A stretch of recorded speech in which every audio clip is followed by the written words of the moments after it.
സ്നേഹവും വാത്സല്യവും വൈകാരികതയും ചാലിച്ചെഴുതിയ വാക്കുകൾ അന്താരാഷ്ട്ര ഭാഷാ ദിനത്തിൽ ഏറെ ശ്രദ്ധ നേടി. കൂത്താട്ടുകുളം ദേവമാതാ ആശുപത്രിയുടെ മുറ്റത്ത് സ്ഥാപിച്ച പ്രത്യേക ബോർഡിൽ ഇഷ്ടപദം എഴുതാൻ അവസരം ലഭിച്ചപ്പോൾ നൂറുകണക്കിന് ആളുകളാണ് ഹൃദയം തുറന്ന് അക്ഷരക്കൂട്ടങ്ങളെ എഴുതി ചേർത്തത്.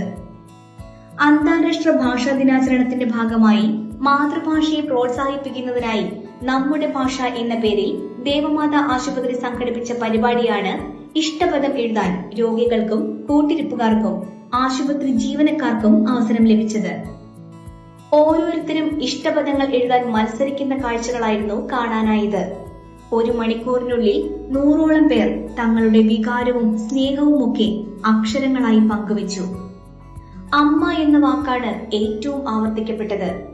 അച്ഛൻ, തമ്പുരാൻ, ഭർത്താവ്, ഭാര്യ, സ്ത്രീ, പുരുഷൻ എന്നിങ്ങനെ മനുഷ്യബന്ധങ്ങളും ഇഷ്ടപദങ്ങളിൽ ചേർക്കപ്പെട്ടു.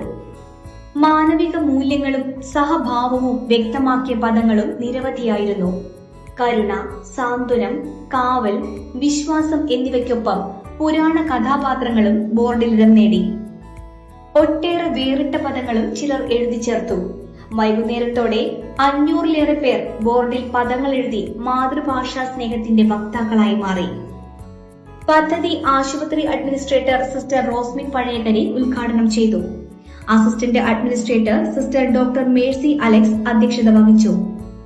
ആശുപത്രി chaplain father Kuriakose Narithookil, Devamatha convent mother superior sister Ancy Kollikulavil, nursing superintendent sister Annette Kattipparambil, doctor CT Baburaj, doctor PK Muhammad Sameer, sister doctor TM Teena, doctor TM Kuriakose, doctor G Arun, public relation officer Lalson K Puthumanathotti തുടങ്ങിയവരും ഇഷ്ടപദങ്ങൾ എഴുതി പദ്ധതിയുടെ ഭാഗമായി. ഇന്ന് അന്താരാഷ്ട്ര തലത്തിൽ ഭാഷാ ദിനാചരണം നടത്തപ്പെടുകയാണ്.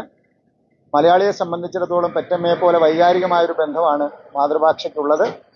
ആ മാതൃഭാഷയെ പ്രോത്സാഹിപ്പിക്കാനുള്ള വലിയൊരു ഉത്തരവാദിത്തം കൂടി ദേവമാതാ ആശുപത്രി ഏറ്റെടുക്കുകയാണ്. ഒരു ആശുപത്രി ഭാഷാപരമായ മുന്നേറ്റത്തിന് വേണ്ടി എന്തിനു പ്രവർത്തിക്കുന്നു എന്ന ചോദ്യം ഒരുപക്ഷെ ഉയർന്നേക്കാം. ലോകാരോഗ്യ സംഘടന നിർവചനം അനുസരിച്ച് ആരോഗ്യം എന്ന് പറയുന്നത് ഒരു വ്യക്തിയുടെ ശാരീരിക സൗഖ്യം മാത്രമല്ല, അതിനും അപ്പുറത്തേക്ക് ഇത് total wellbeing of A person എന്നാണ് പറയുക. അപ്പോൾ ശാരീരികവും മാനസികവും ആധ്യാത്മികവും ബൗദ്ധികവുമായിട്ടുള്ള ഒരു വളർച്ചയാണ് ശരിക്കും ഈ ആശുപത്രി ലക്ഷ്യമിടുക. അതുകൊണ്ട് തന്നെ ഇത്തരത്തിലുള്ള പ്രവർത്തനങ്ങൾ കൂടി ആശുപത്രി ഏറ്റെടുക്കുകയാണ്.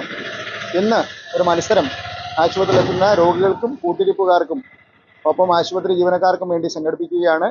ഇഷ്ടപ്പെട്ട ഒരു മലയാള പദം ആശുപത്രിയുടെ പ്രധാന കവാടത്തിൽ ഉള്ള ഒരു ബോർഡിൽ എഴുതാനുള്ള ഒരു അവസരം, ഇതിൽ നിന്നൊരു ഭാഗ്യശാലിയെ തിരഞ്ഞെടുത്ത ആകർഷകമായ ഒരു സമ്മാനവും നൽകുന്നതാണ്. നമ്മുടെ ഭാഷ എന്ന പേരിലുള്ള പദ്ധതിയുടെ ഉദ്ഘാടനം ആശുപത്രിയുടെ അഡ്മിനിസ്ട്രേറ്റർ പ്രിയപ്പെട്ട സിസ്റ്റർ റോസ്മിൻ പഴയകരിയാണ് ഉദ്ഘാടനം ചെയ്യുന്നത്. ഡോക്ടേഴ്സിൻ്റെയും മറ്റ് ജീവനക്കാരുടെയും സജീവമായ സാന്നിധ്യവും പങ്കാളിത്തവും ഈ പദ്ധതിയിൽ ഉണ്ടാവും. കാരണം മലയാളിക്ക് മലയാളം മറന്നുള്ള ഒരു പ്രവർത്തനം ഒരിക്കലും ചിന്തിക്കാൻ പോലും കഴിയില്ല എന്നുള്ള ഒരു യാഥാർത്ഥ്യം ഉൾക്കൊണ്ടുകൊണ്ടാണ് ഈ പദ്ധതി നടപ്പിലാക്കുക. കാർ ആക്സസറീസ് രംഗത്ത് വർഷങ്ങളുടെ പ്രവൃത്തി പരിചയവുമായി കാർ എക്സ്പോ കൂത്താട്ടുകുളം ബാപ്പുജി ജംഗ്ഷനിൽ പ്രമുഖ ബ്രാൻഡുകളുടെ ആൻഡ്രോയിഡ് സ്ക്രീനുകൾ, recording camera, speaker, LED head ലാമ്പുകൾ എന്ന് തുടങ്ങി എല്ലാവിധ വാഹനങ്ങളുടെ key duplicating, key sensoring, remote key, central lock, power window, reverse sensor, കൂടാതെ വാഹനങ്ങൾക്ക് അനുയോജ്യമായ വീൽ കപ്പുകൾ, സീറ്റ് കവറുകൾ തുടങ്ങിയ ആക്സസറീസുകൾ തവണ വ്യവസ്ഥയിൽ ചെയ്തു നൽകുന്നു.